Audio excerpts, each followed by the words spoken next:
സുഹൃത്തുക്കളെ, ഇന്ന് നമ്മൾ സംസാരിക്കുന്നത് നിങ്ങൾ അഭിലഷിക്കുന്ന ആ കൃത്യമായ പദവി അല്ലെങ്കിൽ ജോലി എങ്ങനെ നേടാം എന്നുള്ളതിനെ പറ്റിയാണ്. അപ്പോൾ വിഷയത്തിലേക്ക് കടക്കും മുമ്പ് ഇതുവരെ സബ്സ്ക്രൈബ് ചെയ്ത് തന്നെ സപ്പോർട്ട് ചെയ്ത എല്ലാവർക്കും വളരെയധികം നന്ദി. അതുപോലെ ആദ്യമായി എന്നെ കേൾക്കുന്നവരാണെങ്കിൽ ദയവായി സബ്സ്ക്രൈബ് ചെയ്ത് പിന്തുണക്കണമെന്ന് അഭ്യർത്ഥിക്കുന്നു. നമ്മൾക്ക് ഏറ്റവും യോജിച്ചതായ ജോലി ചെയ്യുന്നതിൽ എല്ലാവരും സന്തോഷം കണ്ടെത്തുന്നു. ഒരു കലാകാരൻ പെയിൻറ് കൊണ്ട് ജോലി ചെയ്യുന്നതിൽ സന്തോഷിക്കുന്നു. ഒരു ശില്പി കൈകൊണ്ട് മെനഞ്ഞെടുക്കാൻ ഇഷ്ടപ്പെടുമ്പോൾ ഒരു എഴുത്തുകാരൻ എഴുതാൻ ഇഷ്ടപ്പെടുന്നു. അത്ര നിശ്ചിതമായ തരം പ്രതിഭകളില്ലാത്തവർക്കും ബിസിനസ്സിലെയും വ്യവസായത്തിലെയും ചില മേഖലകളോട് കൂടുതൽ താല്പര്യമുണ്ടാകാം. അമേരിക്ക എന്തെങ്കിലും ചെയ്യുന്നുവെങ്കിൽ അത് ഒരു മുഴുവൻ സീരീസ് ജോലികളും ഓഫർ ചെയ്യുന്നു. മണ്ണിളക്കി മറിക്കൽ, നിർമ്മാണം, വിപണനം, മറ്റു നിരവധി ജോലികൾ എന്നിങ്ങനെ. കൺസ്ട്രക്ഷൻ ആണെങ്കിലും റിയൽ എസ്റ്റേറ്റ് ആണെങ്കിലും ഒക്കെ അത്തരത്തിൽ എല്ലാ ട്രേഡിലുള്ള ആളുകൾക്കും ജോലി ലഭിക്കുന്നത് പോലെ. ഒന്നാമതായി നിങ്ങൾക്ക് എന്ത് തരം ജോലിയാണ് വേണ്ടതെന്ന് കൃത്യമായി തീരുമാനിക്കുക. അത്തരമൊരു ജോലി ഇന്ന് നിലവിലില്ലെങ്കിൽ നിങ്ങൾക്കൊരു പക്ഷേ അത് സൃഷ്ടിക്കാൻ കഴിഞ്ഞേക്കാം. 2, നിങ്ങൾ ആർക്ക് വേണ്ടി ജോലി ചെയ്യാൻ ആഗ്രഹിക്കുന്നുവോ ആ വ്യക്തിയെ അല്ലെങ്കിൽ കമ്പനിയെ തിരഞ്ഞെടുക്കുക.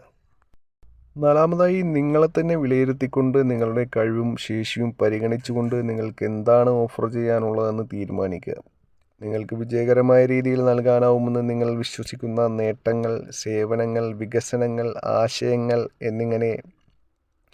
എന്നിവ നൽകാനുള്ള മാർഗങ്ങളും രീതികളും പ്ലാൻ ചെയ്യുക.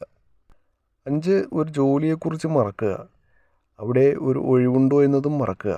സാധാരണ മട്ടിലുള്ള എനിക്കായി നൽകാൻ നിങ്ങളുടെ കയ്യിലൊരു ജോലിയുണ്ടോ എന്നതും മറക്കുക. നിങ്ങൾക്ക് എന്തൊക്കെ നൽകാൻ കഴിയുമെന്നതിൽ മാത്രം ശ്രദ്ധ കേന്ദ്രീകരിക്കുക.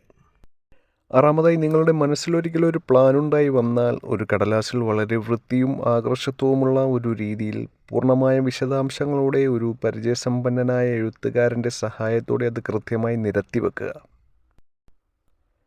7, അത് പറ്റിയ വ്യക്തിയുടെ കയ്യിൽ ആധികാരികതയോടെ ഏൽപ്പിക്കുക. അയാൾ ബാക്കി കാര്യങ്ങൾ ചെയ്തുകൊള്ളും. വിലയേറിയതെന്തെങ്കിലും അത് ആശയങ്ങളോ സേവനങ്ങളോ ബന്ധങ്ങളോ ആകാം. നൽകാൻ കഴിവുള്ള ആളുകളെ എല്ലാ കമ്പനികളും തേടിക്കൊണ്ടിരിക്കുന്നുണ്ട്. ഓരോ കമ്പനിയിലും ആ കമ്പനിയുടെ നേട്ടത്തിനുതകുന്ന ഒരു വ്യക്തമായ പ്രവർത്തനത്തിനുള്ള പ്ലാൻ കയ്യിലുള്ള ആളുകൾക്ക് വേണ്ട ഒഴിവുണ്ട്.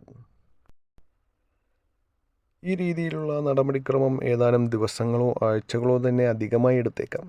പക്ഷേ വരുമാനത്തിലും മുന്നേറ്റത്തിലും ഉണ്ടാകുന്ന നേട്ടങ്ങളും അംഗീകാരത്തിൻ്റെ കാര്യത്തിലുണ്ടാകുന്ന മെച്ചങ്ങളും വർഷങ്ങളുടെ കഠിനാധ്വാനവും കുറഞ്ഞ ശമ്പളം ഒഴിവാക്കാൻ നിങ്ങളെ സഹായിക്കും. അതിന് നിരവധി മെച്ചങ്ങളുമുണ്ട്.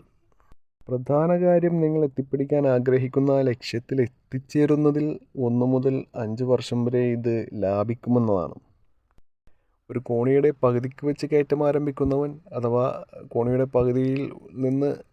പകുതിയിൽ ഉടനടി എത്തിപ്പെടുന്നവൻ അങ്ങനെ എത്തുന്നത് മനഃപൂർവ്വം ശ്രദ്ധയോടെ നടത്തുന്ന പ്ലാനിങ് വഴിയാണ്.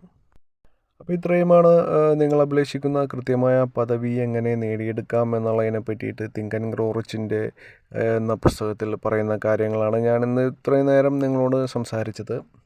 തിങ്ക് ആൻഡ് ഗ്രോ റിച്ച് എന്ന ഈ പുസ്തകത്തിൽ 15 ചാപ്റ്ററുകളിലായിട്ട് 14 പ്രിൻസിപ്പിളുകൾ പറയുന്നുണ്ട്. അപ്പോൾ ഈ പുസ്തകം വായിക്കാനും ഇതിൽ പറയുന്ന പ്രിൻസിപ്പിളുകൾ ജീവിതത്തിൽ പകർത്തിക്കൊണ്ട് ഉന്നതമായ വിജയങ്ങൾ കരസ്ഥമാക്കാനും എല്ലാവർക്കും സാധിക്കട്ടെ എന്ന് ആശംസിച്ചുകൊണ്ടിട്ട് ഞാൻ നിർത്തുന്നു. അതിന് മുന്നേ ഒരു കാര്യം കൂടെ പറയാനുണ്ട്. സബ്സ്ക്രൈബ് ചെയ്യുന്ന കാര്യം എല്ലാവരും ഒന്ന് പരിഗണിക്കുക.